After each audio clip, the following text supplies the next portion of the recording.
ಜಗದ್ಗುರು ಶಿವಾನಂದದವರಿಗೆ ನಮಸ್ಕರಿಸಿ, ಪರಮ ಪೂಜ್ಯ ಗುರುದೇವ ಆತ್ಮಾನಂದದವರಿಗೆ ನಮಸ್ಕರಿಸಿ, ಗೋತ್ರೀಯ ಬ್ರಹ್ಮನಿಷ್ಠ ಜಗದ್ಗುರು ನಿರಂಜನಪ್ಪ ಅವರಿಗೆ ನಮಸ್ಕರಿಸಿ, ತತ್ಸ್ವರೂಪರು ಹಾಗೂ ಸನ್ನಿಧಾನದಲ್ಲಿರ್ತಕ್ಕಂಥ ಪರಮ ಪೂಜ್ಯರಾದ ಸದ್ಗುರು ಸಮರ್ಥ ಶಿವಾನಂದಪ್ಪ ಅವರ ಪಾದಗಳಿಗೆ ನಮಸ್ಕರಿಸಿ, ಪಂಡಿತ ಬಸವರಾಜಪ್ಪ ಅವರ ಪಾದಗಳಿಗೆ ನಮಸ್ಕರಿಸಿ, ಇಲ್ಲಿ ಬಂದಿರತಕ್ಕಂಥ ನಮ್ಮ ಎಲ್ಲ ಆಧ್ಯಾತ್ಮ ಬಂಧುಗಳಲ್ಲಿ ಎಲ್ಲರಿಗೂ ನಮಸ್ಕಾರ.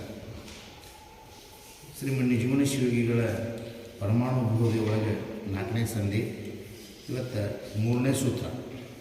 ನಿನ್ನೆ ದಿವಸ ಅಜ್ಜರು ಹೇಳಿದರು, ಶ್ರವಣಾದಿ ಶಬ್ದಾದಿಗಳು ಈ ಕರ್ಮಾದಿ ತ್ರಿವಿಧ ಅವಗತಿಯು ಅರಿಯೇ ಮುಕ್ತಿ. ಕಾಂಡತ್ರಯ ಬಗ್ಗೆ ಪ್ರಖ್ಯಾತ. ಗುರುವಿಂದೇ ಪರತತ್ವವದು ದೋಷರಹಿತಂ ಆಗಿರೆ ತಿಳಿಯುವುದು ಶಿಷ್ಯ ನೆನಪನು. ಗುರುಪಾದ ಭಕ್ತಂಗೆ ಪರಮ ವಿರಕ್ತಂಗೆ ಪರಿಣಿತ ಚಿತ್ತಂಗೆ ಶಿಷ್ಯಂಗೆ ಪರಮಾತ್ಮ ಪದವನ್ನು ನಿರಪೇಕ್ಷ ನೆನೆಸಿ ಸದ್ಗುರುವರನ್ನು ಒಲವಿಂದ ತಿಳುಪುದು. ನಿರಹಂಕಾರದೇ ಪರತತ್ವವದನ್ನು ದೋಷ ಹಿರಮಿತೇನೆ ತಿಳಿಪುವವನು. ಗುರುವರನೆಂದು ನಂಬಲು ಬೇಹುದಾನಂದ ಶರಣಿದಿ ಎನಿಪ ಸುಂದರ ಗಾತ್ರೆ. ತರುಣಿ ಕೇಳು, ಆ ಶ್ರವಣಾದಿ ದೋಷಗಳನ್ನು ವಿರಹಿತವಾಗಿ ವಿಚಾರಿಸಿ ಪರತತ್ವ ಪದವನ್ನು ಗುರುಬೋಧೆಯಿಂದ ಅವಧರಿಪುದು ವರಶಿಷ್ಯನು ಒಲವಿಂದ. ಶ್ರುತಿ ತತ್ವಮಶಿಯನೇ ಮತಿಭೇದದಿಂದ ಅವಗತಿಯನು ಆ ತ್ವಂ ಪದದೋಳ್ ಓರ್ಮೆ. ರತಿಯಿಂದ ತಿಳಿಯದ ಕಥದಿಂದೆ ಕೇಳಲೆ ಸತಿ ನೀನೇ ಅದು ದೋಷತ್ರಯವಕ್ಕೂ. ತನುವನು ಇಂದ್ರಿಯನು ಹಸುವನು ಅಂತಃಕರಣಗಳೆನಿಪ ಇವೇ ತಾನೆಂಬುದು ಅನುದಿನ ಇಣಿತು ಅಗಲದೆ ತನ್ನೊಳಗಿರುಪ ತತ್ಕ್ರಿಯೆಯಿಂದ ತನಗೆ ಶ್ರವಣ ದೋಷವೆನಿಪುದು. ತನು ಮೊದಲೆನೆಸಿ ತೋರ್ಪ ಇಣಿತನು ಅರಿವ ದೃಷ್ಟನೇ ತಾನು ಈ ಒಡಲು ತೂರೆನು ಎನಿಪ ವಿಚಾರದ ಅರಿಕೆಯುಳ್ಳ ಕಥದಿಂದ ಮನನ ದೋಷಾಖ್ಯನಪ್ಪನು ತಾನೇ.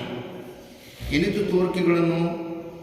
ತೋರ್ಕೆಗಳೊಳಗೆ ಅಣಿತು ತಾನು ಅಲ್ಲವೆಂದನೆ ಕಾಣುವ ಸರ್ವ ದೃಕ್ಕಾನೆಂಬ ಘನದ ಅರಿವಿಂದೆ ನಿಧಿಧ್ಯಾಸನ ಸ್ವಾಹ ವೆನಿಸುವ ದೋಷಮುಳ್ಳನು ತಾನೇ. ಜಡದೃಶ್ಯ ಆತ್ಮನು ಮೇನ್ ಅಜಡದೃಶ್ಯಾತ್ಮನು ಜಡಾಜಡ ರಹಿತ ಆತ್ಮನೆಂಬ ಈ ಮೂರು ಜಡಭಾವವನ್ನು ಅಳಿದು ಉಳಿದ ಇರುವೆ ದೋಷಿದಳು ಎಂದೂ ತೊಡರದ ಪದವದು ನಿಜತತ್ವ. ಆತ್ಮನಲ್ಲಿ ದೋಷತ್ರಯ ನಿರೂಪಣೆ. ಹೊರಗೆ ಕರ್ಕೊಂಡು ಹೋಗಲ್ಲ, ಹೇಳಾಕತ್ತಿಲ್ಲ, ಎಷ್ಟು ಹೇಳ್ಬೇಕು ನೀನು? ಅಲ್ಲ, ಮತ್ತೆ ಇಲ್ಲೇ ಬರ್ತಾಳ.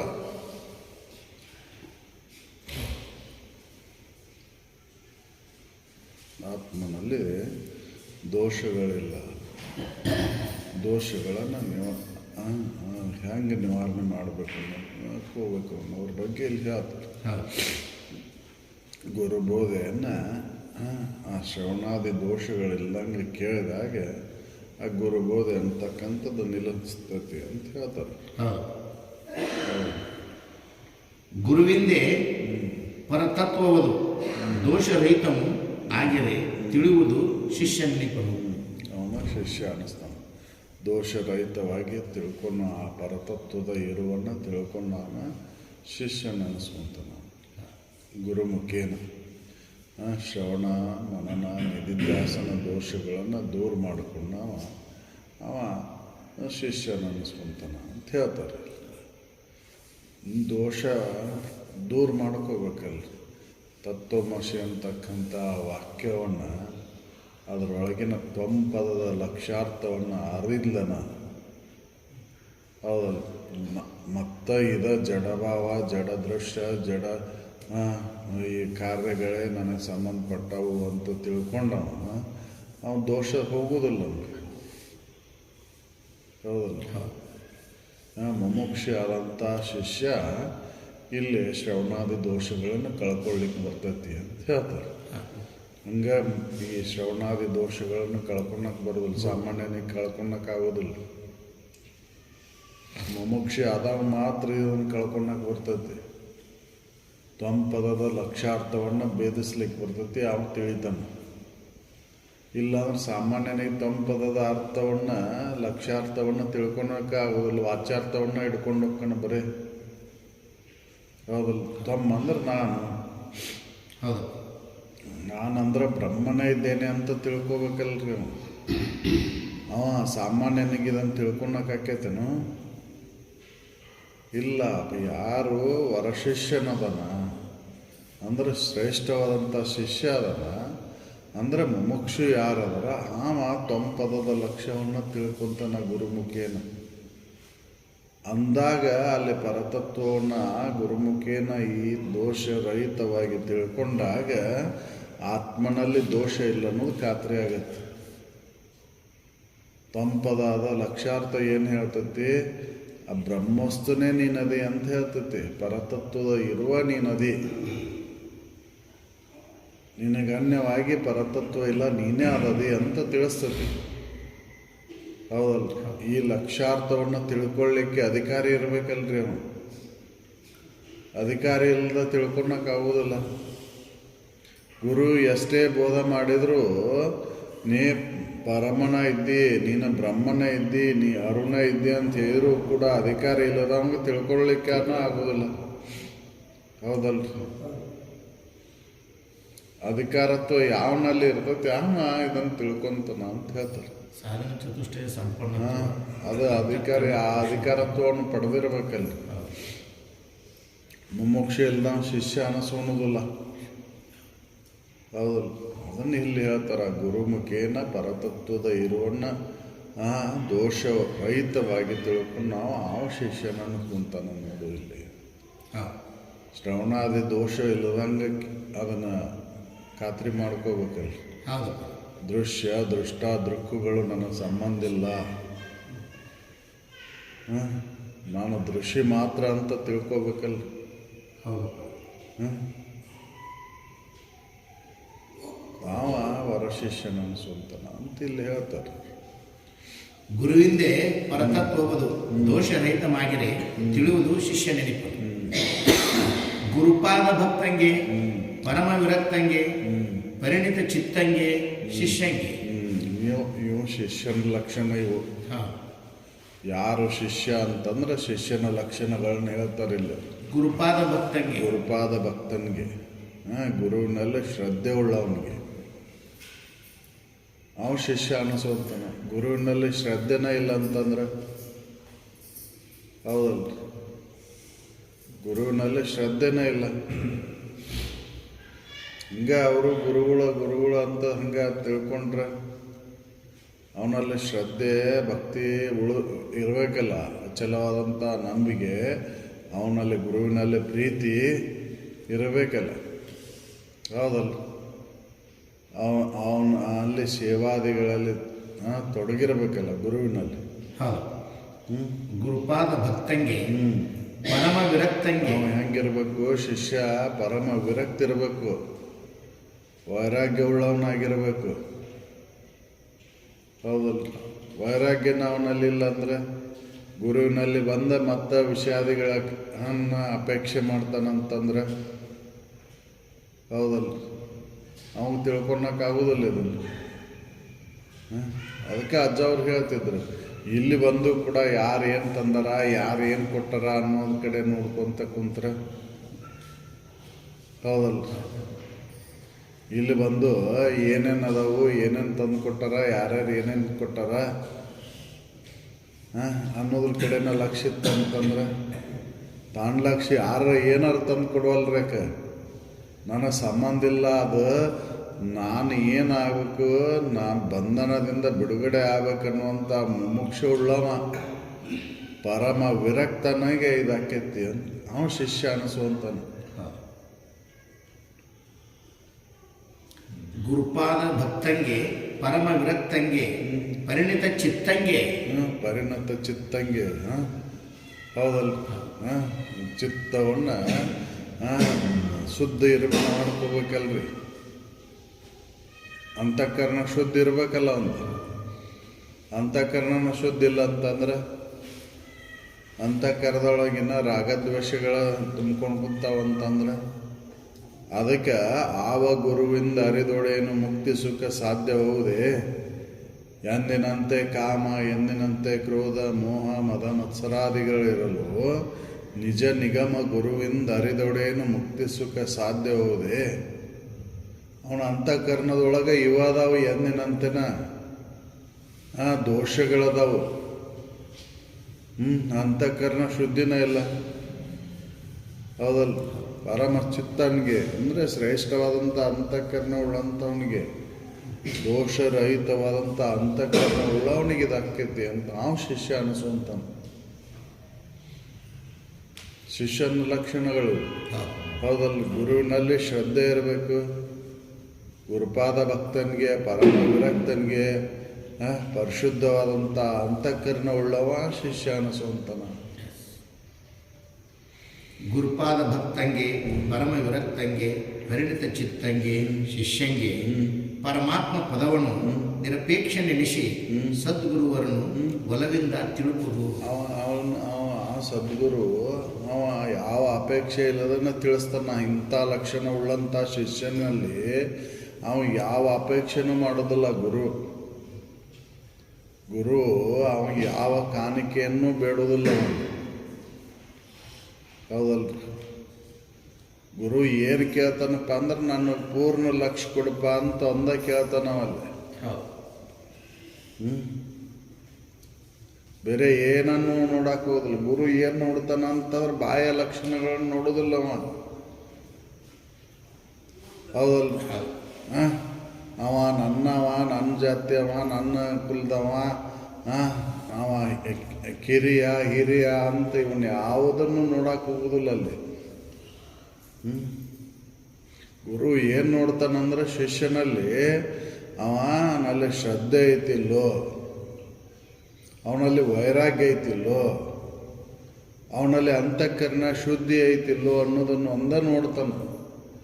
ಬೇರೆ ಏನು ಅಪೇಕ್ಷೆ ಮಾಡದೆ ಗುರು ಬೋಧೆಯನ್ನು ಮಾಡ್ತಾನ. ಈ ಲಕ್ಷಣ ಉಳ್ಳಂಥ ಶಿಷ್ಯನಿಗೆ ಅವ ಯಾವ ಅಪೇಕ್ಷೆನೂ ಮಾಡದೆ ಗುರು ಬೋಧೆಯನ್ನು ಮಾಡ್ತಾನೆ. ಹೌದಲ್ಲ?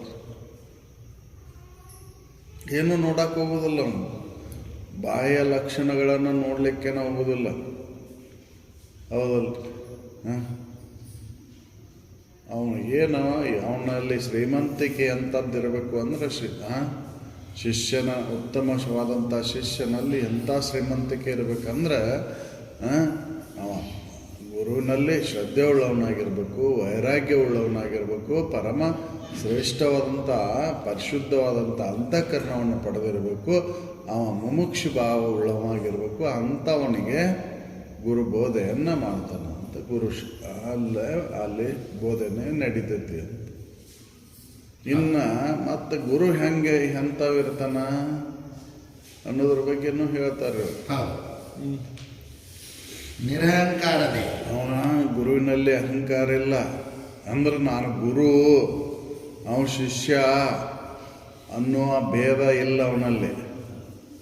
ಅಹಂಕಾರ ಉಳ್ಳವನಾಗಿಲ್ಲ ಅಲ್ಲಿ ಅವನ ಗುರು. ಯಾಕೆ? ಅವನಲ್ಲಿ ಅಹಂಕಾರ ಅಳದಾಗ ಗುರು ಆಗಿರ್ತಾನೆ. ಹೌದಲ್ಲ?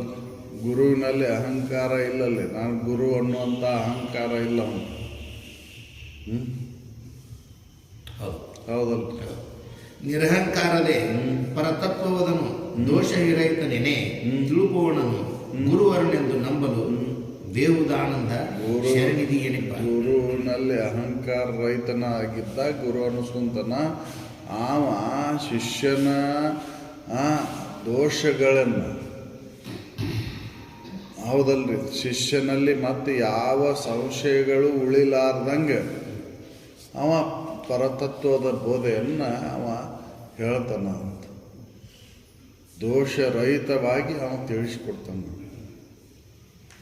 ಶ್ರವಣ ದೋಷ, ಮನನ ದೋಷ, ನಿಧಿಧ್ಯಾಸನ ದೋಷಗಳನ್ನು ಅವ ದೋಷ ಇಲ್ದಂಗೆ ತಿಳಿಸ್ಕೊಡ್ತಾನೆ.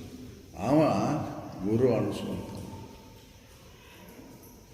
ಹೌದಲ್ಲ? ಶಿಷ್ಯನ ಸಂಶಯಗಳನ್ನು ಅವ ಹೋಗಲಾಡಿಸ್ತಾನೆ. ಅವ ಗುರು ಅಂತ ಅನಿಸ್ಕೊಂತಾನೆ ಅಂತ ಗುರುವಿನ ಲಕ್ಷಣಗಳನ್ನು ಹೇಳ್ತಾರೆ. ಶಿಷ್ಯನ ಲಕ್ಷಣಗಳನ್ನು, ಗುರುವಿನ ಲಕ್ಷಣಗಳನ್ನು ಹೇಳಿ ತತ್ವಮಸಿ ಅನ್ನತಕ್ಕಂಥ ವಾಕ್ಯದೊಳಗೆ ತಂಪದದ ಲಕ್ಷಾರ್ಥವನ್ನು ಯಾರು ತಿಳ್ಕೊತಾರ ಅವರಿಗೆ ದೋಷಗಳು ದೂರಕ್ಕವು. ಹೌದಾ? ಶ್ರವಣ ದೋಷ, ಮನನ ದೋಷ, ನಿಧಿಧ್ಯಾಸನ ದೋಷಗಳನ್ನು ಹೇಳ್ತಾರೆ. ನಿರಹಂಕಾರದೆ ಪರತತ್ವವನ್ನು ದೋಷ ಇರಬೇಕನೆನೆ ತಿಳುಕುವವನನು ಗುರುವರನೆಂದು ನಂಬಲು ಬೇಹುದಾನಂದ ಶರಣಿದಿಯನಪ್ಪ ಸುಂದರ ಗಾತ್ರೆ. ಇನ್ನು ತರುಣಿ ಕೇಳು, ಆ ಶ್ರವಣಾದಿ ದೋಷಗಳನ್ನು ವಿರಹಿತವಾಗಿ ವಿಚಾರಿಸಿ ಪರತತ್ವ ಪದವನ್ನು ಗುರುಬೋಧೆಯಿಂದ ಅವಧರಿಸುವುದು ವರಶಿಷ್ಯನು ಒಲವಿಂದ. ವರಶಿಷ್ಯ ಗುರು ಹೇಳಿದಂಥ ಶ್ರವಣ ಮನನ ನಿಧಿಧ್ಯಾಸನಗಳನ್ನು ಪರತತ್ವದ ಇರುವನ್ನು ದೋಷರಹಿತವಾಗಿ ತಿಳ್ಕೋಬೇಕು ಅಂತ ಕೇಳು. ಆ ಶ್ರವಣಾದಿ ದೋಷಗಳನ್ನು ಶ್ರವಣ ದೋಷ, ಮನನ ದೋಷ, ನಿಧಿಧ್ಯಾಸನ ದೋಷಗಳನ್ನು ಗುರು ಹೇಳಿದ ಪ್ರಕಾರ ತಿಳ್ಕೊಂಡಾಗ ಹೌದಾ ವಿರಹಿತವಾಗಿ ವಿಚಾರಿಸಿ ವೈರಾಗ್ಯವುಳ್ಳವನಾಗಿ ವಿಚಾರ ಮಾಡಿದಾಗ ಪರತತ್ವ ಪದವನ್ನು ಗುರುಬೋಧೆಯಿಂದ ಅವಧರಿಸುವುದು ವರಶಿಷ್ಯನು ಒಲವಿಂದ. ಒಲವಿಂದ ಕೇಳಬೇಕಲ್ರಿ. ಹೌದು. ಗುರು ಒಲಮೆ ಇಲ್ಲದ ಏನೋ ಓದಿದ್ರು ದೊರಕೊಳ್ಳೋದು ಸಣ್ಣ ಜ್ಞಾನ.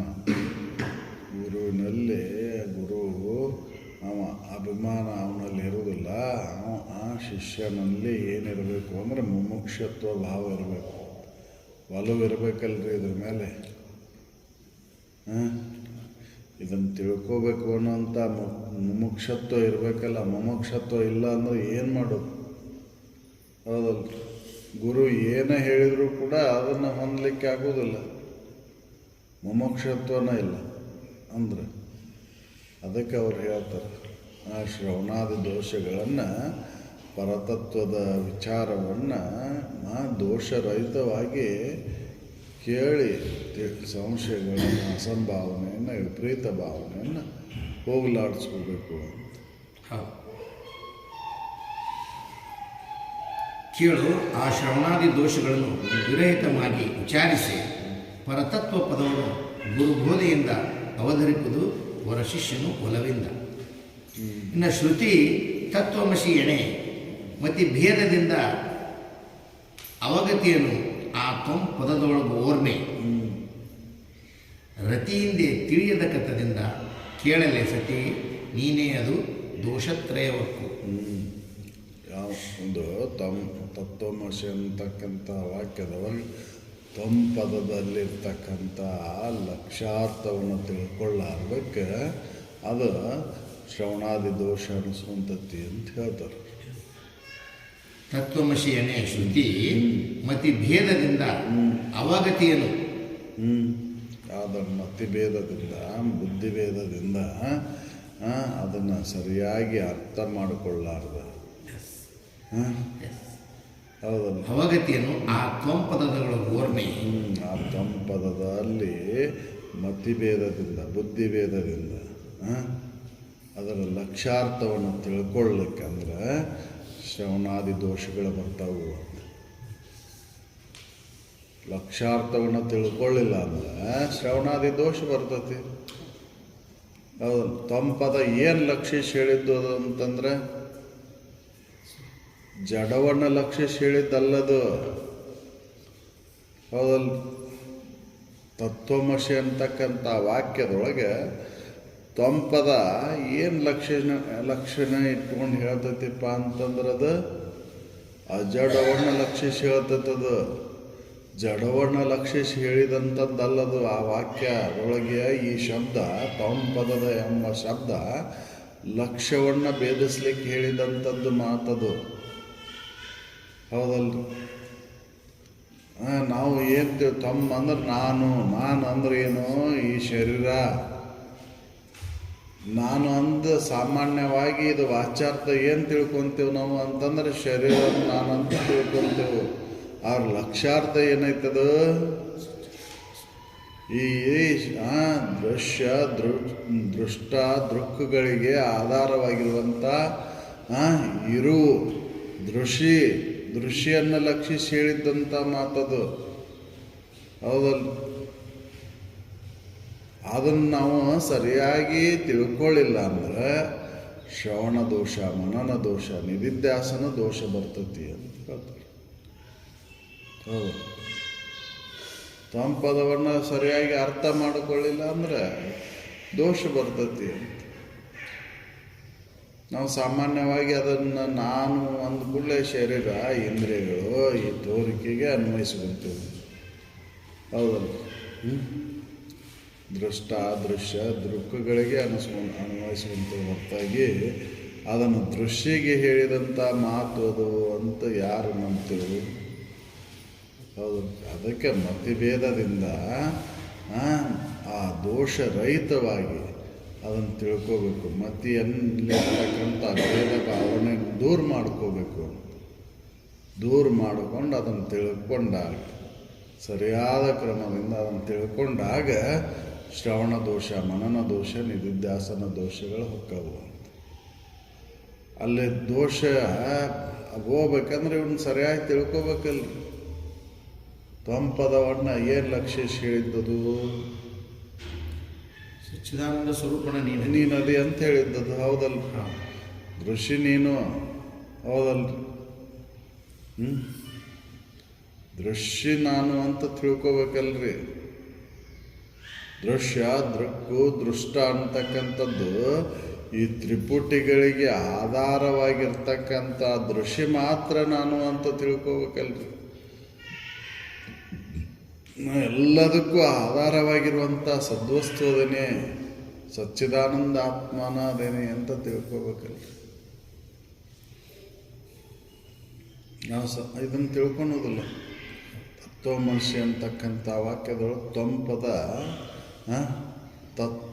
ತತ್ವಕ್ಕೆ ಆಧಾರವಾಗಿರುವಂಥದ್ದು ಯಾವ ಐತಿ ಅದನ್ನು ತಿಳಿಸ್ತೈತೆ ಅದು ತ್ವಂಪದ.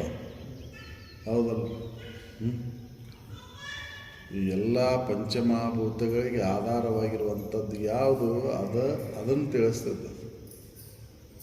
ಇದನ್ನು ತಿಳ್ಕೊಬೇಕಲ್ಲ, ಅದನ್ನು ಹೇಳ್ತಾರೆ. ಹೌದು.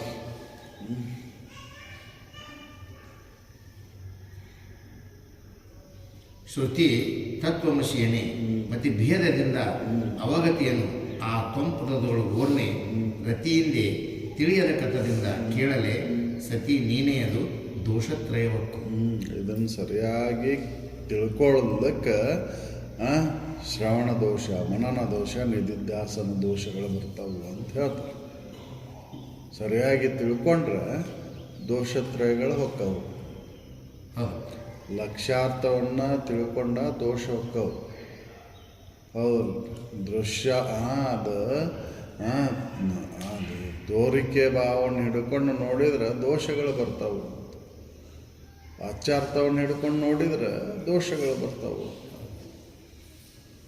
ತತ್ವಮಸಿ ಅಂತಕ್ಕಂಥ ಶ್ರುತಿ ವಾಕ್ಯ ಹೇಳ್ತತಿ. ಅದರೊಳಗೆ ತ್ವಂಪದದ ಲಕ್ಷ್ಯಾರ್ಥ ಏನು ಹೇಳ್ತತಿ ಅಂದ್ರೆ ಪರತತ್ವದ ಇರುವ ನೀನದಿಪ್ಪ ಅಂತ. ಎಲ್ಲ ಕಳೆದು ಉಳಿದಂಥ ಉಳುಮೆ ನೀನದಿ, ಆ ಸಚ್ಚಿದಾನಂದ ಸ್ವರೂಪನ ನೀನದಿ ಅಂತ ಹೇಳ್ತತಿ. ತನುವನು, ಇಂದ್ರಿಯವನು, ಹಸುವನು, ಅಂತಃಕರಣಗಳ ಎಣಿಪ ಇವೇ ತಾನೆಂಬುದು ಅನುದಿನವು ಇನಿತು ಅಗಲದೆ ತನ್ನೊಳ ಇರ್ಪ ತತ್ಕ್ರಿಯೆಯಿಂದ ತನಗೆ ಶ್ರವಣ ದೋಷವೆನಿಪುದು. ತನುವನು ಈ ಶರೀರ, ಇಂದ್ರಿಯಗಳನ್ನು, 10 ಇಂದ್ರಿಯಗಳನ್ನು, ಹಸುಗಳ ಪ್ರಾಣಗಳನ್ನು, ಹೌದಲ್ಲ, ಪಂಚ ಪ್ರಾಣಗಳನ್ನು, ಮನ ಬುದ್ಧಾದಿಗಳಂತಕ್ಕಂಥ ಅಂತಃಕರಣಗಳನ್ನು ಅನುದಿನವೂ ಬಿಡದ ಇವೇ ನಾನು ಅಂತ ತ್ವಂಪದದ ಲಕ್ಷ್ಯಾರ್ಥವನ್ನು ತಿಳ್ಕೊಳ್ಳಾರ್ದ ತ್ವಂಪದದ ವಾಚ್ಯಾರ್ಥವನ್ನು ಹಿಡ್ಕೊಂಡಾಗ ಶ್ರವಣ ದೋಷ ಬರ್ತತಿ ಅಂತ ಹೇಳ್ತಾರೆ. ಹೌದಲ್ಲ? ದೃಶ್ಯ ನಾನು ಅಂತ ತಿಳ್ಕೊಳೋದ್ರಿಂದ ಜಡಭಾವ ದೂರ ಆಗುವುದಿಲ್ಲ. ಹೌದಲ್ಲ? ನಾನು ದೃಶ್ಯ ನಾನು ಅಂತ ತಿಳ್ಕೊಂಡೆ ಅಂದ್ರೆ ಈಗ ತೋರ್ತಕ್ಕಂಥ ಶರೀರ, ಇಂದ್ರಿಯಗಳು, ಹಸುಗಳು, ಹೌದಲ್ಲ. ಅಂತಃಕರಣಗಳೇ ನನ್ನುವ ನಾನಾ ಇದು ಅಂತ ತ್ವಂಪದದ ಲಕ್ಷ್ಯಾರ್ಥವನ್ನು ನೋಡೋದಾರ್ಧ ಬರೀ ವಾಚ್ಯಾರ್ಥವನ್ನು ತಿಳ್ಕೊಂಡಾಗ ಏನಾಗುತ್ತೆ, ಶ್ರವಣ ದೋಷ ಅಂತ ಹೇಳ್ತಾರೆ.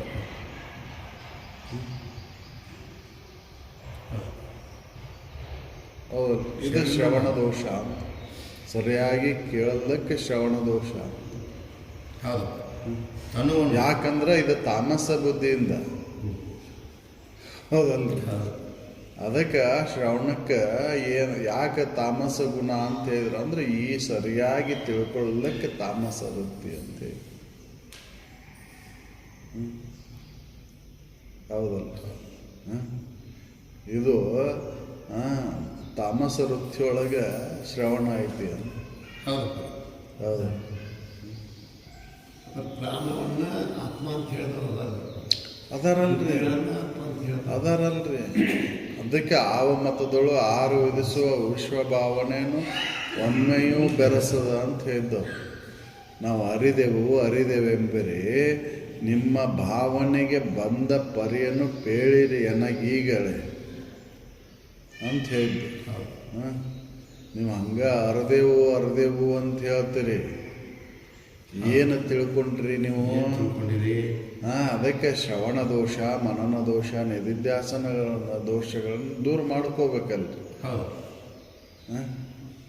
ಈ ದೋಷಗಳನ್ನು ದೂರ ಮಾಡಿಕೊಳ್ಳಾರ್ದ ಹಂಗ ತ್ವಂಪದದ ಲಕ್ಷ್ಯಾರ್ಥವನ್ನು ತಿಳ್ಕೊಳ್ಳಾರ್ದ ತ್ವಂಪದ ಅಂತಕ್ಕಂಥದ್ದು ಜಡ ಭಾವ, ಜಡ ದೃಶ್ಯಗಳನ್ನು ಸೂಚಿಸ್ತಕ್ಕಂಥದ್ದಲ್ಲದು. ಹೌದಲ್ಲ? ಜಡ ಭಾವವನ್ನು ನೀಗಿದಾಗ ಅದನ್ನು ತಿಳ್ಕೊಳ್ಳಿಕ್ಕೆ ಬರ್ತೈತಿ. ನಾನು ಅಂತದು ಅಂದ್ರೆ ನಾನು ಅಂದ್ರೆ ಏನು ಅಂತ ವಿಚಾರ ಮಾಡಿಲ್ಲ. ಗುರುಗಳು ಹೇಳಿದ್ರದು, ನೀ ಸಚ್ಚಿದಾನಂದ ಸ್ವರೂಪನೇ ಇದ್ದೀಯೇ, ಬ್ರಹ್ಮನೇ ಇದ್ದೀ ಅಂತ ಹೇಳಿದ್ರು. ಪದದ ಲಕ್ಷ್ಯಾರ್ಥ ಇದು ನೋಡು ಅಂತ ಹೇಳಿದ್ರು. ಅದನ್ನು ನಾವು ಸರಿಯಾಗಿ ತಿಳ್ಕೊಳ್ಳಿಲ್ಲ ಅಂದರೆ ಅದಕ್ಕೆ ಶ್ರವಣ ದೋಷ ಬರ್ತೈತಿ. ಸರಿಯಾಗಿ ಅದನ್ನು ಕೇಳಲಿಲ್ಲ ಅಂದರೆ ಶ್ರವಣ ದೋಷ ಬರ್ತೈತಿ ಅಂತ. ಇವನು ಅನುದಿನವೂ ಬಿಡದ ಕತ್ತದಿಂದ ಅಂತ ಹೇಳ್ತಾರೆ ಅವರು. ಯಾವುದನ್ನ ಶರೀರ, ಇಂದ್ರಿಯಗಳು, ಹೌದಲ್ರಿ, ಪ್ರಾಣಗಳು, ಅಂತಃಕರಣನ ನಾನು ಅಂತ ಹಿಡ್ಕೊಂಡು ಕುಂತೀವಂದ್ರೆ ಪದದ ಲಕ್ಷ್ಯ ಏನು ಹೇಳ್ತೈತೆ ಅದನ್ನು ತಿಳ್ಕೊಳ್ಳಾರ್ದ ವಾಚ್ಯಾರ್ಥವನ್ನು ಹಿಡ್ಕೊಂಡು ಕುಂತಾಗ ಅದು ಶ್ರವಣ ದೋಷ ಅಂತ ಹೇಳ್ತಾರೆ. ದೋಷ ಬರ್ತತಿಲ್ರಿ. ಕೇಳೋದು ಉಪಯೋಗ ಆಗಲಿಲ್ಲ, ಕೇಳಿದ್ದು ಉಪಯೋಗ ಆಗಲಿಲ್ಲ. ಅದಕ್ಕೆ ಶ್ರವಣಕ್ಕೆ ತಾಮಸ ಗುಣ ಐತಿ ಅಂತ ಹೇಳಿದ್ರು. ಹೌದಪ್ಪ, ಕಾಂಡತ್ರಯದೊಳಗೆ ಹೇಳಿದ್ರು. ತಾಮಸ, ರಜೋ, ಸತ್ವ ಅಂತಕ್ಕಂಥ. ಹೌದಲ್ಲ? ಇದು ಕರ್ಮಕಾಂಡ. ಶ್ರವಣವ ಕರ್ಮಕಾಂಡ. ಇಲ್ಲಿ ತಾಮಸ ಗುಣ ಐತಿ. ಹೌದಲ್ಲ? ಯಾಕಂದ್ರೆ ಪದದ ಲಕ್ಷ್ಯಾರ್ಥವನ್ನು ಸರಿಯಾಗಿ ತಿಳ್ಕೊಳ್ಳೋದಿಲ್ಲ. ಗುರುಗಳು ಏನು ಲಕ್ಷಿಸಿ ಹೇಳಿದ್ರಲ್ಲೇ ಪದವನ್ನು ಏನು ಲಕ್ಷಿಸಿ ಹೇಳಿದರು? ಅರುವನ್ನ ಲಕ್ಷಿಸಿ ಹೇಳಿದ್ರು ಅವರು. ಇದನ್ನು ಸರಿಯಾಗಿ ಕೇಳಲಿಲ್ಲ. ಹೌದಲ್ಲ? ನಾನು ದೇಹವೋ, ನಾನು ಬ್ರಹ್ಮನೋ ಅನ್ನುವಂಥ ಸಂಶಯ ಹೋಗಲಿಲ್ಲ. ಅದಕ್ಕಿದು ಶ್ರವಣ ದೋಷ ನೋಡು ಅಂತ ಹೇಳ್ತಾರೆ. ಹೌದು, ಎಷ್ಟು ಹೇಳಿದ್ರು ನಾವು ತಿಳ್ಕೊಳ್ಳಿಲ್ಲ ಅಂತಂದ್ರೆ ಅದು ಶ್ರವಣ ದೋಷ. ಇನ್ನು ಹೋಗೇ ಇಲ್ಲ. ಹೌದಲ್ಲ? ಅದಕ್ಕೆ ಶ್ರವಣ ದೋಷ ನೋಡು. ತನುವನ್ನು, ಇಂದ್ರಿಯವನ್ನು, ಹಸುಗಳನ್ನು, ಅಂತಃಕರಣಗಳೆನಿಪ ಇವೇ ತಾನೆಂಬುದನ್ನು ಅನುದಿನವೂ ಇಣಿತು ಅಗಲದೆ ತನ್ನೊಳ ಇರ್ಪ ತತ್ಕ್ರಿಯೆಯಿಂದ ನನಗೆ ಶ್ರವಣ ದೋಷವೆನಿತು. ಇದು ಶ್ರವಣ ದೋಷ. ಹೌದು. ಇನ್ನು ಮನನ ದೋಷ. ತನು ಮೊದಲೇನಿಪ ತೋರ್ಪ ಇಣಿತನು ಅರಿವ ದ್ರಷ್ಟನೇ ತಾನು. ಈ ಒಡಲೊಳು ತೂರೇನು ಎನಿಪ ವಿಚಾರದ ಅರಿಕೆಯುಳ್ಳ ಕತ್ತದಿಂದ ಮನನ ದೋಷಾಖ್ಯನಪ್ಪನು ತಾನೇ. ಅದೃಷ್ಟ ಅನ್ನುವಂಥ ತಿಳುವಳಿಕೆನ ಐತಲ್ಲಿ ಮನನದೊಳಗೆ. ನಾ ಸಾಕ್ಷಿ ಅದೇನೆ ಅಂತ ತಿಳ್ಕೊಂಡಿಲ್ಲ ಅಲ್ಲಿ. ನಾ ದೃಷ್ಟನ ನಾನು ನೋಡೋ ನಾನು ಇವನ್ನೆಲ್ಲ ಅನ್ನೋದು ಹೋಗೇ ಇಲ್ಲ ಅಲ್ಲಿ ಮನನದೊಳಗೆ. ಹೌದಲ್ಲ? ನಾವು ಮನನ ಮಾಡ್ತೇವೆ, ಏನು ಹಿಡ್ಕೊಂಡು ಮಾಡ್ತೇವೆ? ಇನ್ನು ಜಡಭಾವವನ್ನು ಹಿಡ್ಕೊಂಡ ಮಾಡ್ತೇವೆ. ಅದಕ್ಕೆ ಮನನ ದೋಷ ಅಂತ ಹೇಳ್ತಾರೆ ಅವರು. ಯಾಕಂದ್ರೆ ಶ್ರವಣ ದೋಷ ಐತಿ, ಅದಕ್ಕೆ ಮನನ ದೋಷ ಬಂದೈತಿ. ಶ್ರವಣ ದೋಷ ಹೋಗಿತ್ತಂದ್ರೆ ಮನನ ದೋಷ ಹೊಕ್ಕಿತ್ತು. ಹೌದಲ್ಲ? ಶ್ರವಣ ದೋಷ ಹೋಗೇ ಇಲ್ಲ. ನಾನು ದೇಹನ ನಾನಂತ ಇನ್ನೂ ತಿಳ್ಕೊಂಡ್ಬಿಟ್ಟೇನೆ. ತೋರಿಕೆ ಜಡಭಾವನ್ನ ದೂರ ಮಾಡ್ಕೊಂಡಿಲ್ಲ, ಅದಕ್ಕೆ ಮನನ ದೋಷ ಬಂದೈತಿ. ದೃಷ್ಟಾನ ನಾನನ್ನುವಂಥ ಅಂತೈತಿ ಇನ್ನು. ಹೌದಲ್ಲ? ಸರಿಯಾಗಿ ಕೇಳೇ ಇಲ್ಲ. ಸರಿಯಾಗಿ ಕೇಳಾರ್ದಕ್ಕೆ ಮನನ ದೋಷ ಬರ್ತೈತೆ. ಹೌದಲ್ಲ?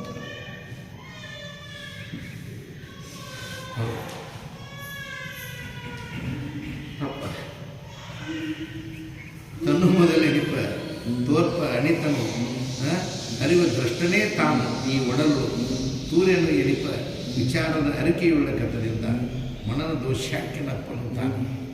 ಅದಕ್ಕೆ ಸಾಕ್ಷಿ ಅದೇನೆ ಅನ್ನುವಂಥದ್ದು ಇದನ್ನು ಬಂದಿಲ್ಲ. ಹೌದಲ್ಲ? ಜಡಭಾವನ ನೀಗೇ ಇಲ್ಲ. ಮನನ ಕಾಲದೊಳಗೆ ಜಡಭಾವನ ನೀಗೇ ಇಲ್ಲ ನಾವು. ಹೌದಲ್ಲ? ಜಡಭಾವ ಹೋಗ್ಬೇಕಲ್ಲ. ನಾ ಇವನ್ನೆಲ್ಲ ಅರಿಯುವಂಥವ ಅನ್ಕೊಂತನ ಕುಂತೇನೆ. ನಾನು ದೇಹನ ನಾನು ಅಂತ ಹಿಡ್ಕೊಂಡೇನಲ್ಲೇ ಶ್ರವಣ ಕಾಲದೊಳಗೆ. ಮನನ ಕಾಲದೊಳಗೆ ಇನ್ನೂ ಅದ ಭಾವನ ಐತಿ, ಅದ ಮುಂದುವರಿ. ಹೌದಲ್ಲ? ಅದಕ್ಕೆ ಮನನ ದೋಷ ನೋಡೋದು ಅಂತ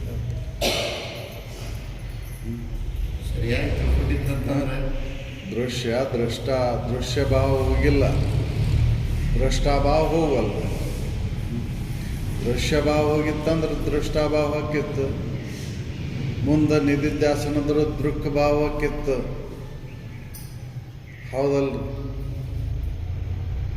ಈ ದೃಶ್ಯ ಭಾವ ಎಲ್ಲಿವರೆಗೂ ಹೋಗುದಿಲ್ಲ ಅಲ್ಲಿವರೆಗೂ ದೃಷ್ಟಾಭಾವ ಹೋಗುವುದಿಲ್ಲ. ಅಲ್ಲಿವರೆಗೂ ದೃಕ್ ಭಾವ ಹೋಗುವುದಿಲ್ಲ. ಇವು ದೃಷ್ಟ ದೃಕ್ಕಗಳು ಹೋಗದ ಹೊರತು ದೃಶ್ಯ ನಾನು ದೃಶ್ಯ ಅದೇನೆ ಅಂತ ತಿಳ್ಕೊಳಕ್ಕಾಗೋದಿಲ್ಲ. ಅದಕ್ಕೆ ಇವು ಶ್ರವಣ ದೋಷ, ಮನನ ದೋಷ, ನಿಧಿಧ್ಯಾಸನ ದೋಷ ನೋಡುವಂತ. ಯಾರು ಶ್ರವಣವನ್ನು ಸರಿಯಾಗಿ ಮಾಡಿಲ್ಲ ಅವ್ರಿಗೆ ಮನನ ಮಾಡೋಕ್ಕಾಗೋದಿಲ್ಲ. ಈ ಶ್ರವಣ ಮಾಡೋ ಕಾಲದಾಗ ನಾನು ಶರೀರ, ಇಂದ್ರಿಯಗಳು, ಹಸುಗಳು, ಅಂತಃಕರಣ ನಾನು ಅನ್ನುವಂಥದ್ದು ಹೋಗೈತೇನು? ಹೌದಲ್ಲ? ಈ ಶರೀರ ಭಾವ ಹೋಗಿಲ್ಲ, ಶರೀರ ನಾನು ಅನ್ನುವಂಥ ತಿಳುವಳಿಕೆ ಹೋಗಿಲ್ಲ, ನಾನು ಅಲ್ಪ ಇದು ಅಂತ ಅನ್ನುವಂಥ ತಿಳುವಳಿಕೆ ಮೂಡೈತೇನು? ನಾನಂತ ಗಟ್ಟಿಯಾಗೆ ಹಂಗೆ ಹಿಡ್ಕೊಂಡು ಕುಂತೇವೆ ಅದನ್ನು. ಅದಕ್ಕೆ ಈ ಶ್ರವಣ ದೋಷದಿಂದ ಮನನ ದೋಷ ಬರ್ತತಿ ಅಂತ ಹೇಳ್ತಾರೆ. ದೃಷ್ಟ ಅಂತಕ್ಕಂಥ ಭಾವನ ಹೋಗಲ್ಲ, ದೃಕ್ ಭಾವನೂ ಹೋಗಲ್ಲ. ನಾನು ಓಡಿಸ್ಕೊಳ್ಳುವ ಅನ್ನುವಂಥ ಭಾವ. ಹೌದಲ್ಲ? ಆ ಕ್ರಿಯೆ ಅಡಗಿಲ್ಲ. ನಿಧಿಧ್ಯಾಸನದೊಳಗೆ ಆ ಕ್ರಿಯೆ ಅಡಗಬೇಕಲ್ಲ. ಹೌದಲ್ಲ? ದೃಕ್ ಅಂತಕ್ಕಂಥದ್ದು ಅಡಗಬೇಕಲ್ಲ ನಿಧಿಧ್ಯಾಸನದೊಳಗೆ. ಹೌದಲ್ಲ? ದೃಷ್ಟಿ ಮಾತ್ರವಾಗಿ ಉಳಿಬೇಕಲ್ಲ ಅಲ್ಲಿ ಉಳಿಲಿಕ್ಕೆ ಆಗುವುದಿಲ್ಲ. ಅದಕ್ಕೆ ದೋಷತ್ರಯಗಳು ಬರ್ತಾವು. ಯಾಕೆ ತ್ವಂಪದದ ಲಕ್ಷ್ಯಾರ್ಥವನ್ನು ತಿಳ್ಕೊಂಡಿಲ್ಲ. ಹೌದಲ್ಲ? ಇದು ಶ್ರವಣ ದೋಷ ಥರ ಇದು ಮನನ ದೋಷಕ್ಕೆ ಕಾರಣ ಆಗೈತಿ.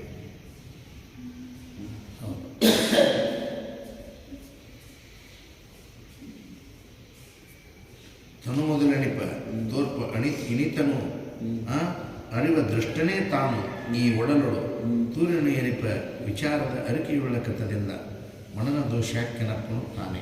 ಇನ್ನು ಎಣಿತು ತೂರಿಕೆಗಳೊಳಗೆ ಅಣಿತು ತಾನು ಅಲ್ಲ ಎಂದೆನೆ ಕಾಣುವ ಸರ್ವ ದೃಕ್ಕಾನೆಂಬ ಘನದ ಅರಿವಿಂದ ನಿಧಿಧ್ಯಾಸನ ಸ್ವಾಹ ಎನಿಸುವ ದೋಷವುಳ್ಳವನು ತಾನೇ. ಅಲ್ಲಿ ನಿಧಿಧ್ಯಾಸನ ದೋಷ ಬರ್ತೈತಿ. ಹೌದಲ್ಲ? ದೃಕ್ಕನ್ನು ನಾನು ಅಂತ ತಿಳ್ಕೊಂಡು ಇವನ್ನೆಲ್ಲ ನೋಡೋ ನಾನು ಅನ್ಕೊಂತ ಕುಂತಂದ್ರೆ, ದೃಷ್ಟ ನೋಡ್ಕೊಂತ ಕುಂತ್ರೆ ಹೌದಲ್ಲ, ಅದು ನಿಧಿಧ್ಯಾಸನಕ್ಕೆ ದೋಷ ಬರ್ತೈತಿ. ನೋಡುವ ನಿಧಿಧ್ಯಾಸನಕ್ಕೆ ಆಗೋದೇ ಇಲ್ಲ ಅದು.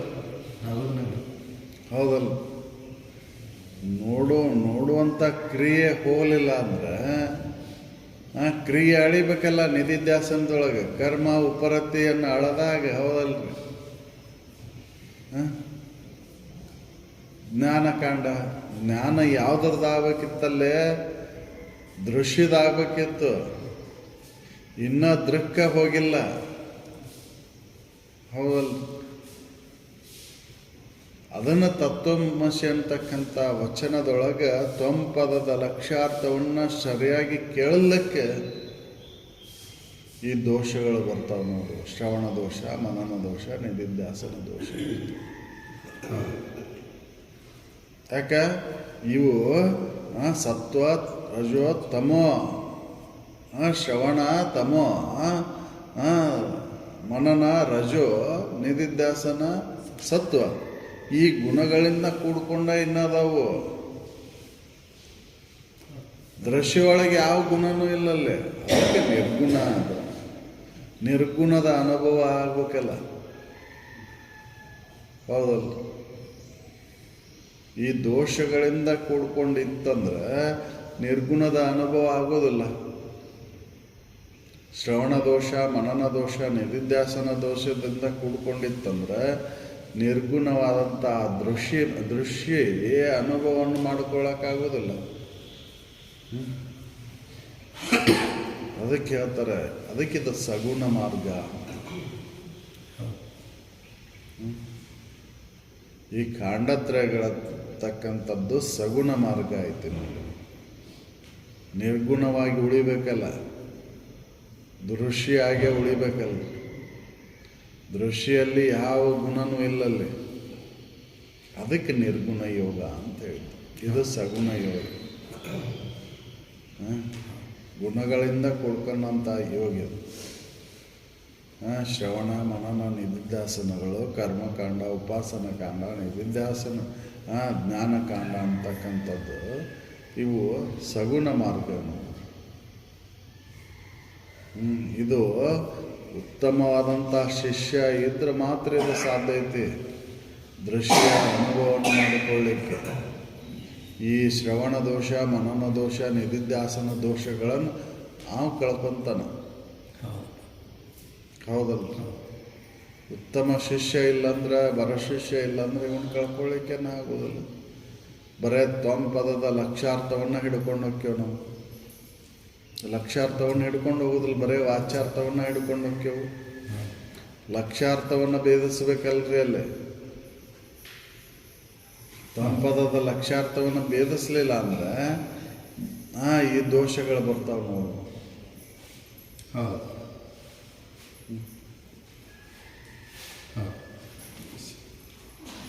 ಎಣಿತು ತೋರಿಕೆಗಳೊಳಗೆ ಅಣಿತು ತಾನು ಅಲ್ಲವೆಂದೆನೆ ಕಾಣುವ ಸರ್ವ ದೃಕ್ಕಾನೆಂಬ ಘನದ ಅರಿವಿಂದ ನಿಧಿಧ್ಯಾಸನವಯ ವೆನಿಸುವ ದೋಷವುಳ್ಳವನು ತಾನು. ನಾನು ಇನ್ನು ನೋಡಿಸ್ಕೊಳ್ಳುವಂಥ ಕ್ರಿಯೆ ಒಳಗೆ ಅದೇನೆ. ಹೌದಲ್ಲ? ದೃಕ್ಕದೊಳಗೆ ಅದೇನೆ. ದೃಕ್ಕ ಹೋಗಿಲ್ಲ. ನಾನು ನೋಡೋ ಅನ್ನೋ ಭಾವನೆ ಹೋಗಿಲ್ಲ. ಅದಕ್ಕೆ ನಿಧಿಧ್ಯಾಸನ ದೋಷ ಬರ್ತೈತಿ ನೋಡು. ಹೌದಲ್ಲ? ನೋಡುವ ಅನ್ನುವಂಥ ಭಾವ ಅಡಗಬೇಕಲ್ರಿ. ದೃಶ್ಯ ಆಗಿ ಉಳಿಬೇಕಲ್ಲ. ಹೌದಲ್ಲ? ಅರಿಯುವಂಥ ಕ್ರಿಯೆ ಅಡಗಬೇಕಲ್ಲ ಅದು. ಅದು ನಿರ್ಗುಣದೊಳಗೆ ಐತಿ. ಇವೆಲ್ಲ ದೋಷಗಳು ಅದಾವು. ಯಾಕಂದ್ರೆ ಇವು ಗುಣಗಳನ್ನು ಹಿಡ್ಕೊಂಡದಾವು. ಸಗುಣ ಮಾರ್ಗ ಅಂತ ಹೇಳಿದ್ದು ಅದಕ್ಕೆ.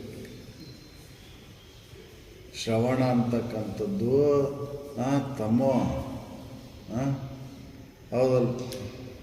ಮನನ ಅಂತಕ್ಕಂಥದ್ದು ರಜೋ, ನಿಧಿಧ್ಯಾಸ ಅಂತಕ್ಕಂಥದ್ದು ಸತ್ವ. ಈ ಗುಣತ್ರಯಗಳಿಂದ ಕೂಡ್ಕೊಂಡಂಥ ಈ ಕರ್ಮಕಾಂಡ, ಉಪಾಸನಕಾಂಡ, ಜ್ಞಾನಕಾಂಡ ಅಂತಕ್ಕಂಥದ್ದು ಅಳದಾಗ ಅವಾಗ ನಿರ್ಗುಣ ಆಗಿ ಇರ್ತಕ್ಕಂಥ ದೃಶ್ಯ ಆಗಿ ಉಳಿಲಿಕ್ಕೆ ಸಾಧ್ಯ ಐತಿ. ಹೌದು, ಅಲ್ಲಿ ಯಾವ ಗುಣನೂ ಇಲ್ಲ ದೃಶ್ಯಲ್ಲಿ. ಹೌದು, ಗುಣಾತೀತ ಐತದು ದೃಶ್ಯ. ಇದು ತ್ವಂಪದದ ಲಕ್ಷ್ಯಾರ್ಥ ಇದು. ಹೌದಲ್ಲ. ಈ ತ್ವಂಪದದ ಲಕ್ಷ್ಯಾರ್ಥವನ್ನು ತಿಳ್ಕೊಳ್ಳಾರ್ದ ವಾಚ್ಯಾರ್ಥವನ್ನು ಇಟ್ಕೊಂಡ ನಾವು ಶ್ರವಣವನ್ನು ಮಾಡಿದ್ರೆ, ಮನನವನ್ನು ಮಾಡಿದ್ರೆ, ನಿಧಿಧ್ಯಾಸನವನ್ನು ಮಾಡಿದ್ರೆ ಅದಕ್ಕೆ ದೋಷಗಳು ಬರ್ತಾವೆ ನೋಡು. ಹೌದು, ಅದಕ್ಕೆ ಈ ದೋಷತ್ರಯಗಳನ್ನು ಕಳ್ಕೋಬೇಕಂದ್ರೆ ಅವ ಉತ್ತಮವಾದಂಥ ವರಶಿಷ್ಯನ ಇರಬೇಕು. ನಿರ್ಗುಣತ್ವ ಅಳವಡ್ಬೇಕಂದ್ರೆ ವರಶಿಷ್ಯನ ಇರಬೇಕು. ಅಂದ್ರೆ ಮಾತ್ರ ಸಾಧ್ಯ ಐತಿ. ಗುರು ಅದನ್ನು ತಿಳಿಸ್ತಾನ, ಲಕ್ಷ್ಯಾರ್ಥವನ್ನು ತಿಳಿಸ್ತಾನ. ಲಕ್ಷ್ಯಾರ್ಥವನ್ನು ಹಿಡ್ಕೊಳ್ಳುವಂಥ ಸಾಮರ್ಥ್ಯ ಇರಬೇಕಲ್ಲ. ನಾವು ಇನ್ನೂ ಕೇಳಿನೂ ಕೂಡ ಇದನ್ನು ಬಿಟ್ಟೆವನು ಅಂತಂದ್ರೆ ತನು ಇಂದ್ರಿಯ ಅಸೂಪ ಅಂತಃಕರಣದ ಅಲ್ಲಿರ್ತಕ್ಕಂಥ ನಾನು ಅಂತಕ್ಕಂಥ ಏನಾರ ಬಿಟ್ಟೆವನು. ಶರೀರ ನಾನು ಅನ್ನೋದು ಹೋಗಿಲ್ಲ. ಹೌದಲ್ಲ. ಈ ಇಂದ್ರಿಯಗಳು ನಾನನ್ನು ಹೋಗಿಲ್ಲ. ಪ್ರಾಣಗಳು ನಾನನ್ನೋದು ಹೋಗಿಲ್ಲ. ಇನ್ನು ಅಂತಃಕರಣದೊಳಗೆ ಅಹಂಕಾರ ನಾನು ಅನ್ನೋದು ಅಳಗೊಳ್ಳೋದ ಬಿಟ್ಟತಿ. ಹಂಗೆ ಅದಕ್ಕೆ ದೋಷಗಳು ನೋಡುವುದು. ತ್ವಂಪದದ ಲಕ್ಷ್ಯಾರ್ಥವನ್ನು ಭೇದಿಸಲಿಕ್ಕೆ ಬೇಕಾದಂಥ ವಿವೇಕ ವೈರಾಗ್ಯಗಳು ಇಲ್ಲದಕ್ಕೆ ಇದು ಹೋಗಲ್ಲ. ಅದಕ್ಕೆ ಅವನಲ್ಲಿ ಶಿಷ್ಯನ ಲಕ್ಷಣಗಳನ್ನು ಹೇಳಿದರು. ಯಾರು ಅಧಿಕಾರ ಇರ್ತಾನೆ ನಾವು ಈ ಭೇದತ್ರಯಗಳನ್ನು ದೂರ ಮಾಡ್ಕೊತಾನೆ. ಶ್ರವಣ ದೋಷ, ಮನನ ದೋಷ, ನಿಧಿಧ್ಯಾಸನ ದೋಷಗಳನ್ನು ಕಳ್ಕೊತಾರೆ. ಯಾಕಂದ್ರೆ ಆತ್ಮಪದ ದೋಷರಹಿತ ಐತದು. ಆತ್ಮ ಅನ್ನೋದು ದೋಷರಹಿತ ಐತದು. ಆತ್ಮನಲ್ಲಿ ಯಾವ ದೋಷನೂ ಇಲ್ಲ. ಅದಕ್ಕೆ ದೋಷರಹಿತವಾಗಿ ಅದನ್ನು ಅರಿಯಬೇಕಲ್ಲ.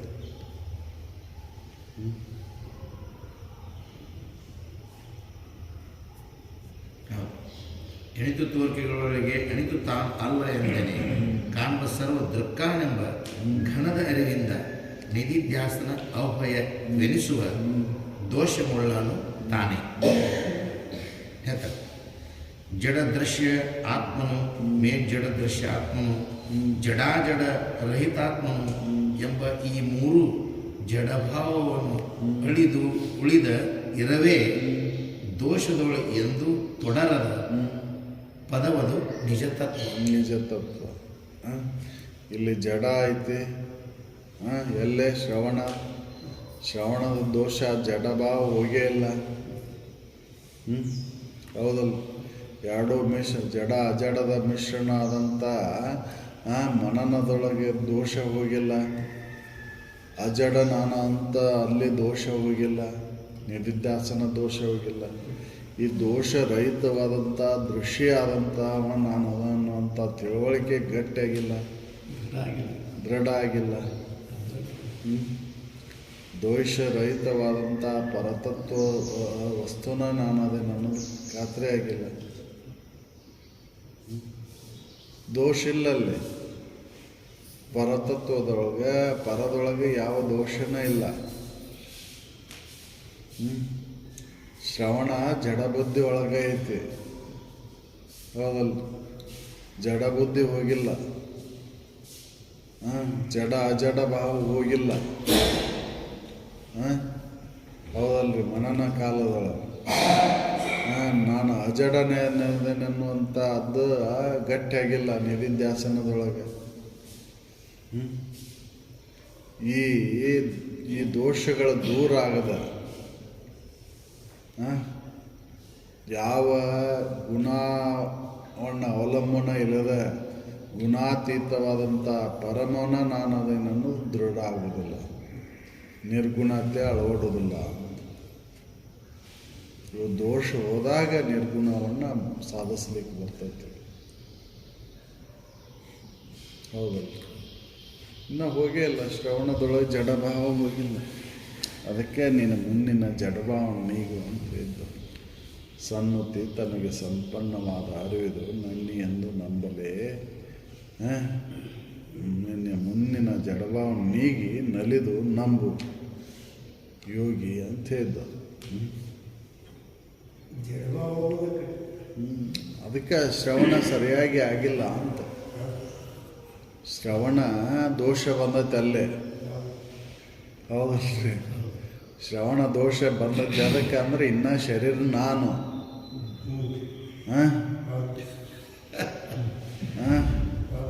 ಇಂದ್ರಿಯಗಳೇ ನನ್ನ, ಕಣ್ಣು ನಂದು, ಕಾಲು ನಂದು, ಇವು 5 ದಶೇಂದ್ರಿಯಗಳ ಭಾವ ಹೋಗೇ ಇಲ್ಲ ಇನ್ನು.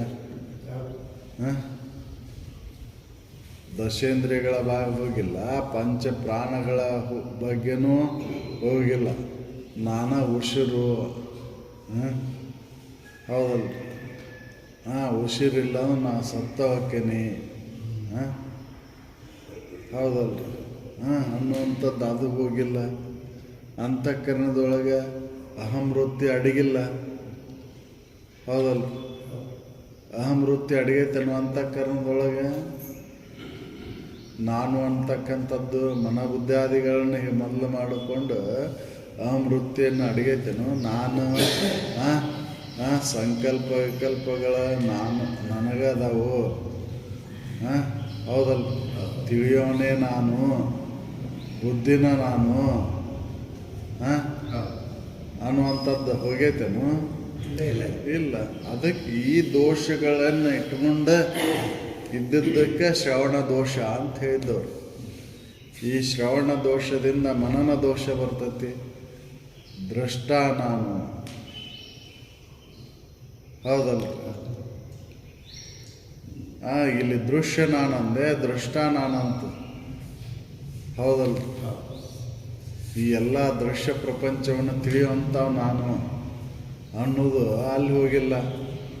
ಈ ಕ್ರಿಯೆ ನಾನು ನನ್ನಿಂದಾಗಿನ ಇದೈತಿ ಅಂತ ಕ್ರಿಯೆ ದೃಕ್ಕು ಅಡಗಿಲ್ಲ, ಹೌದಲ್ಲ? ಅದಕ್ಕೆ ನಿಧಿಧ್ಯಾಸನ ದೋಷ ಅಂತ. ಈ ದೋಷ ರಹಿತನಾದಾಗ ಅಲ್ಲಿ ದೃಶ್ಯಾಗಿ ಉಳಿಲಿಕ್ಕೆ ಬರ್ತೈತಿ ಅಂತ. ಜಡ ಅಜಡ, ಜಡ ಅಜಡ, ಹೌದಲ್ಲ? ಈ ದೋಷಗಳನ್ನು ಇಟ್ಕೊಂಡಾಗ ಆ ದೃಶ್ಯವಾದಂಥ ದೃಶ್ಯ ನಾನು ಅಂತ ಉಳಿದಿಲ್ಲ. ಜಡ ದೃಶ್ಯಾತ್ಮನು ಮೇನ್ ಜಡ ಅಜಡ ದೃಶ್ಯಾತ್ಮನು ಜಡಾಜಡ ರಹಿತಾತ್ಮನು ಎಂಬ ಈ 3 ಜಡಭಾವವು ಅಳಿದು ಉಳಿದ ಇರವೇ ದೋಷಗಳು ಎಂದೂ ತೊಡರದ. ಅಲ್ಲಿ ಯಾವ ದೋಷನೂ ಅಲ್ಲಿಲ್ಲ, ಎಂದೂ ತೊಡರದ ಪದವೇ ನಿಜ ತತ್ವ. ಅದ ನಿಜ ತತ್ವನು. ಎಂದೂ ದೋಷ ಬಂದಿಲ್ಲ ನಿಜ ತತ್ವಕ್ಕೆ, ಹೌದಲ್ಲ? ಜಡ ಜಡ ಜಡಾಜಡ ಅಂತಕ್ಕಂಥ ದೋಷಗಳಿಂದ ಕೂಡಿಕೊಂಡಂಥ ಈ ಶ್ರವಣ ಮನನ ನಿಧಿಧ್ಯಾಸನ ದೋಷಗಳನ್ನು ದೂರ ಮಾಡಿಕೊಳ್ಳಾರ್ದ ಎಂದೂ ದೋಷದ ರಹಿತವಾದಂಥ ಇರುವ ನಾನದನೇ, ಋಷಿ ಮಾತ್ರ ನಾನು ಅನ್ನುವಂಥ ತಿಳುವಳಿಕೆ ಮೂಡುವುದೇ ಇಲ್ಲ. ಈ ದೋಷಗಳು ಹೋಲ್ಲ ಹೊರತು ಆ ದೃಶ್ಯ ಮಾತ್ರ ನಾನು, ದೋಷ ರಹಿತವಾದಂಥ ಇರು ನಾನಂತ ಅದು ಗಟ್ಟಿ ಆಗೋದೇ ಇಲ್ಲ. ದೃಶ್ಯಾಗೆ ಉಳಿಬೇಕಾಗಿತ್ತು. ಹೌದಲ್ರಿ, ದೃಶ್ಯಾಗೆ ಉಳಿಬೇಕು, ದೋಷರಹಿತವಾದಂಥ ದೃಶ್ಯಾಗೆ ಉಳಿಬೇಕಲ್ರಿ.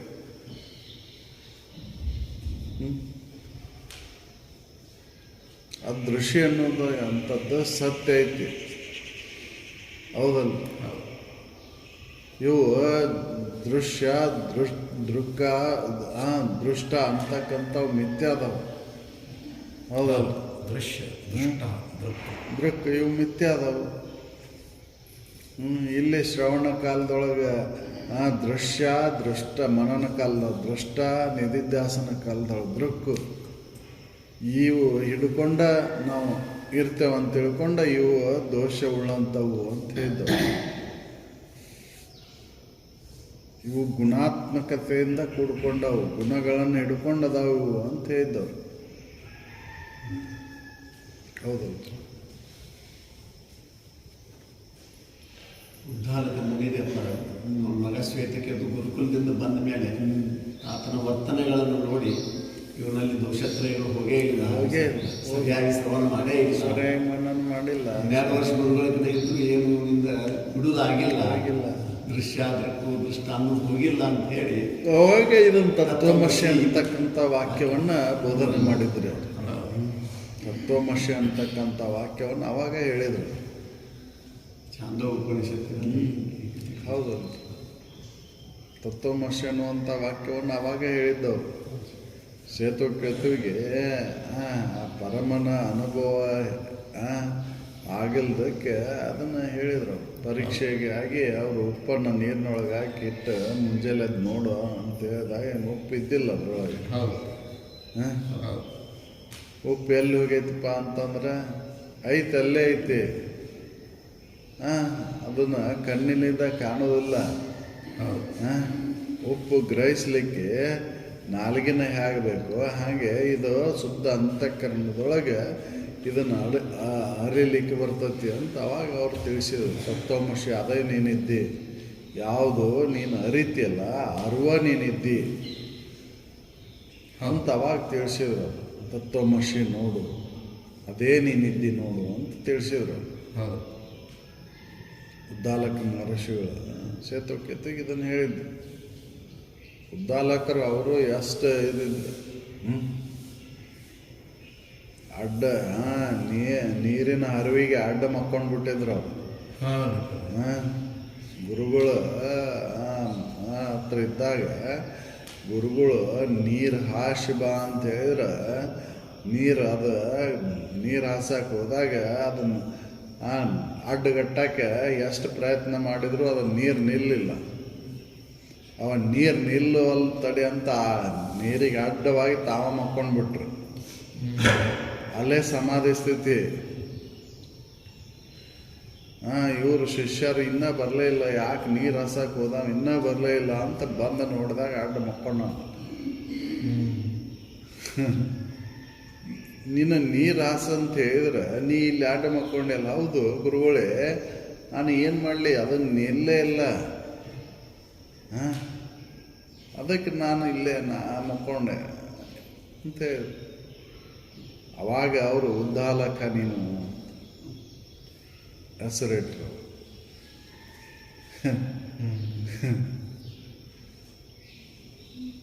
ಹಂಗೆ ಬರಬೇಕಲ್ಲ. ಅವಪ್ಪ ಗುರುಗಳ ಈ ಬೋಧೆಯನ್ನು ಕೇಳ್ಬೇಕಂದ್ರೆ ಅಂಥ ಒಂದು ಇದು ಬೇಕಲ್ರಿ, ಸೇವಾ ಬೇಕಲ್ಲ. ಅವಾಗ ಸೇವಾ ಕಾಲದೊಳಗೆ ಇದು ಉದ್ದಾಲಕರು ಗುರುವಿನ ಸಾಮೀಪ್ಯಕ್ಕೆ ಹೋದಾಗ ಗುರುಗಳ ತೋಟಕ್ಕೆ ನೀರು ಹಾಸಿ ಬಾ ಅಂತ ಕಳಿಸಿದಾಗ ಅವರು ಅದ ಕಾಲುವೆಗೆ ಅಡ್ಡವಾಗಿ ಮಲ್ಕೊಂಡಿದ್ರು. ಅದಕ್ಕೆ ಅವಾಗ ಉದ್ದಾಲಕ ನೋಡಿ ನೀನು ಅಂತ ಹೇಳಿದ್ರು. ಅವಾಗ ಹೆಸರಿಟ್ರು. ಅವರ ಸೇತುಕೆದಿಗೆ ಮಾರ್ಗದರ್ಶನವನ್ನು ಮಾಡಿದರು. ಮತ್ತು ಅವಾಗ ಈ ತತ್ವಮಸಿ ಅನ್ನತಕ್ಕಂಥ ಹೇಳಿದರು. ತ್ರಿಕಾಲ ಬಾಧಿತ ವಸ್ತುನ ನೀನೆದ್ದಿ ತ್ವಂಪದದ ಲಕ್ಷಾರ್ಥ ಇದೈತೆ ನೋಡು. ಹೌದು, ಈ ಲಕ್ಷಾರ್ಥದೊಳಗೆ ಭೇದ ಇಲ್ಲ ಕಳ್ಕೋಬೇಕಲ್ಲ. ಏನು ತಮ್ಮ ಪದದ ಲಕ್ಷಾರ್ಥ ಒಂದು ಹಿಡ್ಕೊಂಡಿಲ್ಲ, ನಾವು ವಾಚಾರ್ಥವನ್ನು ಹಿಡ್ಕೊಂಡ ನಾವು ಶ್ರವಣ ಮಾಡಿದೆವು, ಮನನ ಮಾಡಿದೆವು, ನಿಧಿಧ್ಯಾಸನ ಮಾಡಿದೆವು ಅಂದ್ರೆ ಅದು ದೋಷ ಬರ್ತೈತಿ ಅಂತ ಹೇಳ್ತಾರೆ. ಈ ದೋಷರಹಿತವಾಗಿ ಇರ್ತಕ್ಕಂಥ ದೃಶ್ಯ ಅನುಭವವನ್ನು ಮಾಡಿಕೊಳ್ಳಿಕ್ಕೆ ಆಗೋದಿಲ್ಲ. ಅದಕ್ಕೆ ಅವರು ಈ ತ್ರಿಕಾಂಡದೊಳಗೆ ಗುಣಗಳನ್ನು ಒಳಗೊಂಡತ್ತಿದ್ದು ತ್ರಿಕಾಂಡಗಳು ಅಂತ ಹೇಳಿದರು. ಕಾಂಡತ್ರಯಗಳು ಈ ಗುಣಗಳನ್ನು ಹಿಡ್ಕೊಂಡದಾವು ಅಂತ ಹೇಳಿದ್ರು. ನೋಡ್ರಿ, ಎಷ್ಟು ಹೇಳ್ತೇವೋ ಅಂತಂದ್ರು ಈ ಜಡಭಾವ ಹೋಗಲ್ದ, ದೃಶ್ಯಭಾವ ಹೋಗಲ್ದು, ಇನ್ನ ದೃಷ್ಟಾಭಾವ ಹೋಗಲ್ದು. ಮನನ ಮಾಡೋ ಕಾಲದಾಗ, ನಿಧಿಧ್ಯಾಸನ ಮಾಡೋ ಕಾಲದಾಗ ದೃಕ್ಭಾವ ಹೋಗಲ್ದು. ಹೌದಲ್ಲ? ಅದಕ್ಕೆ ದೋಷಗಳಿಂದ ಕೂಡ್ಯಾವು ಅಂತ ಹೇಳ್ತಾರೆ. ಈ ದೋಷರಹಿತವಾಗಿರ್ತಕ್ಕಂಥ ಅರಿವಿನ ಅನುಭವ ಆಗ್ಬೇಕಂದ್ರೆ ಎಷ್ಟು ಕಠಿಣ. ಅದಕ್ಕಿದ ಸಗುಣ ಮಾರ್ಗ. ಸಗುಣ ಮಾರ್ಗ ಅಳದ ನಿರ್ಗುಣತ್ವ ಅಳವಡಬೇಕು. ಚೆನ್ನಾಗಿ ಕೇಳಿದಾಗನ ಇದು ಹೋಗೋದು. ಹೌದು, ನೆರೆ ಕೇಳು ಅಂತ ಹೇಳಿದ್ದ, ಅದಕ್ಕೆ ಚೆನ್ನಾಗಿ ಕೇಳು. ದೋಷರಹಿತವಾಗಿ ಉಳಿಬೇಕಲ್ರಿ. ಕೇಳೋದ್ಮೇಲೆ ಸರಿಯಾಗಿ ಕೇಳು. ಅದಕ್ಕೆ ಆತ್ಮನಲ್ಲಿ ದೋಷತ್ರಯ ನಿರಾಕರಣ ನಿರೂಪಣೆ. ಆತ್ಮನಲ್ಲಿ ಯಾವ ದೋಷನೂ ಇಲ್ಲ, ಅದು ನಿರ್ಗುಣ ಐತಿ. ದೋಷ ಉಳ್ಳಂಥದ್ದು ಗುಣಗಳಿಂದ ಕೂಡ್ಕೊಂಡದ್ದು. ಹೌದು, ಆತ್ಮ ದೋಷರಹಿತದಂತ, ಗುಣರಹಿತದಂತ.